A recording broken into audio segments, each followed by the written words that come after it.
নমস্কাৰ বন্ধুসকল, ফ্ৰী ল এডভাইচ বাই PBS চেনেলটোত পুনৰ মই আপোনালোকক স্বাগতম জনাইছোঁ। আজি মই আপোনালোকলৈ লৈ আহিছোঁ মিছন বসুন্ধৰা অন্তৰ্গত উত্তৰাধিকাৰী সূত্ৰেও পাব আপোনালোকে মাটিৰ অধিকাৰ।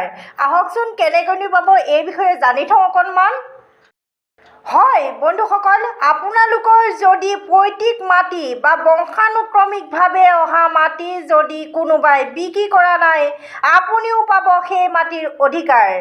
কিন্তু কেনেকৈ দিব চৰকাৰে আমাক এই অধিকাৰ, আহকচোন জানো আজি অকণমান। কাৰণ আপুনি বহি থাকিলে নহ'ব, আপুনি কৰিব লাগিব আবেদন, আৰু সেই আবেদন আপুনি অনলাইনত কৰিব লাগিব মিছন বসুন্ধৰাৰ অন্তৰ্গত অনলাইন আবেদন প্ৰক্ৰিয়াৰ জৰিয়তে। অনলাইন আবেদন কৰিবলৈ হ'লে আপোনাক মৃত পট্টাদাৰৰ মৃত্যুৰ প্ৰমাণপত্ৰ লাগিব। যোনজন পট্টাদাৰৰ নামত মাটিখিনি আছিলে তেওঁ যদি মৃত্যু হৈছে, কাৰণ উত্তৰাধিকাৰীহে বিষয়টো হয়, গতিকে মৃত পট্টাদাৰজনৰ মৃত্যুৰ যোনখন প্ৰমাণপত্ৰ সেই প্ৰমাণপত্ৰখন লাগিব।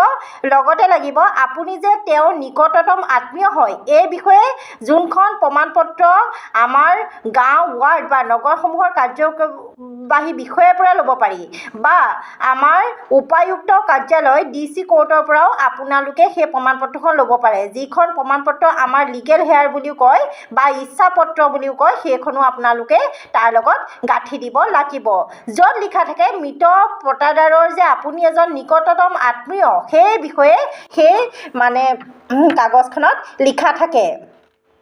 লগতে আপোনাক লাগিব কিছুমান এনেকুৱা ক্ষেত্ৰত কি হয়, কিছুমান মাটিৰ ক্ষেত্ৰত বিভিন্ন ধৰণৰ, কাৰণ গোটেই বস্তুটো উত্তৰাধিকাৰী সূত্ৰেহে অহা মাটি, গতিকে সেই মানুহখিনি একে ঠাইতে নাথাকে। মানুহখিনি একে ঠাইতে নাথাকিলে বহুত মানুহ তাৰ পৰা গুচি যায়। গুচি যোৱাৰ কাৰণে তাত কি হয়, তেওঁলোকে যদি পটাখনৰ লগত তেওঁলোক জড়িত হয় বা তেওঁলোকৰ যদি নাম আছে, যদি তেওঁলোকে নামজাৰি নিবিচাৰে, তেনেকুৱা ক্ষেত্ৰত তেওঁলোকে যদি তেওঁলোকৰ নামত নামজাৰি নিবিচাৰে, নামটো থকাটো নিবিচাৰে, গতিকে তেওঁলোকে তাত লিখি দিব লাগিব, তেওঁলোকে সন্মতি দিব লাগিব আপোনাক যে মাটিখিনি যদি আপোনাৰ নামত উঠে তেতিয়াহ'লে আপোনাৰ ক'বলগীয়া বা তেওঁলোকৰ ক'বলগীয়া একো নাই।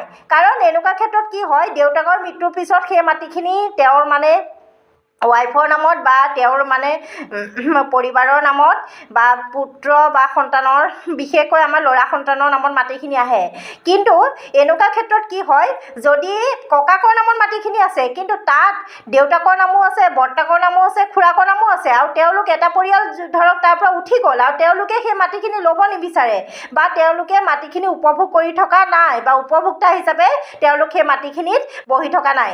এনেকুৱা ক্ষেত্ৰত তেওঁলোকে যদি আপুনি আপোনাৰ মাটিখিনি, আপোনাৰ দেউতাৰ মাটিখিনি আপোনাৰ নিজৰ নামত কৰিব বিচাৰে, তেনেকুৱা ক্ষেত্ৰত আপুনি সেই যোনজন আপোনাৰ বৰ্তাৰ পৰিয়াল বা আপোনাৰ খুৰাৰ পৰিয়াল সকলোৰে যে তেওঁলোকৰ যোনখন ন' অবজেকশ্যন চাৰ্টিফিকেট বুলি কওঁ আমি, যে তেওঁলোকৰ কোনো ধৰণৰ ওজৰ আপত্তি নাই আপোনাৰ দেউতাৰ মাটিখিনি আপোনাৰ নামত অহাৰ ক্ষেত্ৰত, গতিকে তেওঁলোকে তেনেকৈ লিখি দিব লাগে। কাৰণ সেই গোটেই বিষয়টো এটা বহুত ইজনৰ পিছত সিজনৰ নাম, সিজনৰ পিছত সিজনৰ নাম, তেনেকুৱা ধৰণৰ মাটি বাৰীৰ ক্ষেত্ৰত তেনেকুৱা কিছুমান প্ৰচেছ থাকে। সেই প্ৰচেছখিনি কৰিবলৈ তেতিয়া আপোনাৰ সুবিধা হয়, আৰু আপুনি আগলৈ তেতিয়াহ'লে আপুনি কোনো ধৰণৰ আইনৰ যোনটো বেমেজালিৰ মাজত আপুনি নপৰে বা আপুনি আইন উলংঘন কৰা নুবুজায়। যদি আপুনি সেই গোটেইখিনি কাগজ ক্লিয়াৰকৈ আপুনি তাত উপস্থাপন কৰে, তেতিয়াহ'লে আপুনিও পাব উত্তৰাধিকাৰী সূত্ৰে মাটিৰ অধিকাৰ।